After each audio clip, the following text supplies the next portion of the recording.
خاموش بیٹھے. یہ 6 کام کرے. اللہ کے رسول صلی اللہ علیہ وسلم نے فرمایا جتنے قدم چلے گا ہر قدم پر 1 سال نماز کا ثواب اور 1 سال روزہ رکھنے کا ثواب. یا اللہ حد ہو گئی فضیلت کی. مفت کا ثواب. 100 قدم چلے 100 سال کا ثواب ملے گا نماز پڑھنے کا. مسلسل 100 سال تک کوئی نماز پڑھے کتنا ثواب. اتنا ثواب صرف 100 قدم چلنے میں 2 منٹ میں ملے گا. یہ جمعہ کی بنا پر ہے. 100 سال روزے رکھنے کا ثواب ملے گا 2 منٹ میں صرف. یہ جمعہ کی بنا پر ہے. اس سے آپ اندازہ لگاؤ جمعہ کا دن کتنا فضیلت والا ہے, کتنا عظمت والا ہے اللہ کے نزدیک. اور کل قیامت کے دن ہر جمعہ کو جس طرح ہر جمعہ کو امام منبر پر کھڑا ہوتا ہے نا, اسی طرح ہر جمعہ کو میدان مسجد قائم ہوگا. میدان مسجد میں اسٹیج پر اللہ ہوں گے اور اللہ کا دیدار ہم کریں گے. وہ تو ایسی گھڑی ہوگی مسلمانوں کے لیے, جنتیوں کے لیے ایسی گھڑی کبھی نہ پہلے کبھی ہم نے دیکھی ہوگی نہ کبھی دیکھ سکیں گے. اتنی بڑی نعمت ہے. لیکن یہ کس کو نصیب ہوگی معلوم؟ جو جمعہ کے دن جلدی مسجد آتا ہے, جو امام سے قریب بیٹھتا ہے. کل قیامت کے دن میدان مسجد میں تمام انبیاء ہوں گے, تمام اولیاء ہوں گے اور اللہ بھی ہوگا اسٹیج پر.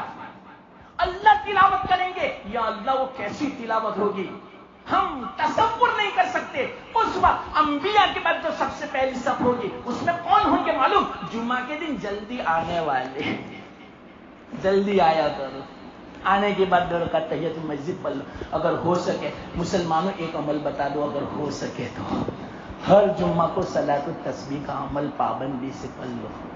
واللہ میں کہتا ہوں مرنے کے بعد مجھے یاد کرو گے کہ کیا عمل بتایا. سارے گناہ معاف ہو جائیں گے. ایک عمل کر لو, آدھا گھنٹہ لگتا ہے صلاۃ التسبیح. حضرت عباس رضی اللہ تعالیٰ عنہ کو اللہ کے رسول صلی اللہ علیہ وسلم نے صلاۃ التسبیح والا عمل سکھایا اور یوں فرمایا ہر جمعہ کو پڑھو. حضرت عباس پابندی سے جب سے سکھایا مرتے دم تک صلاۃ التسبیح والا عمل پوری زندگی جمعہ کو پابندی سے کیا. یہ عمل جو ہو جاوے آپ کا پابندی سے, واللہ میں کہتا ہوں پھر بعد میں دیکھنا پورا ہفتہ کیسا جاتا ہے, کیسا سکون ملتا ہے. گناہ سب معاف, چاہے قصدن گناہ کیے ہو, بھولے سے ہوئے ہو, نئے ہو, پرانے ہو, خلوت کے ہو, جلوت کے ہو, دانستہ ہو, نادانستہ ہو, چھوٹے ہو, بڑے ہو, سارے گناہ معاف آدھے گھنٹے میں. یا اللہ مرنے کے بعد اس کا پتہ چلے گا. قدر کر لو مسلمانوں جمعہ کے دن کی.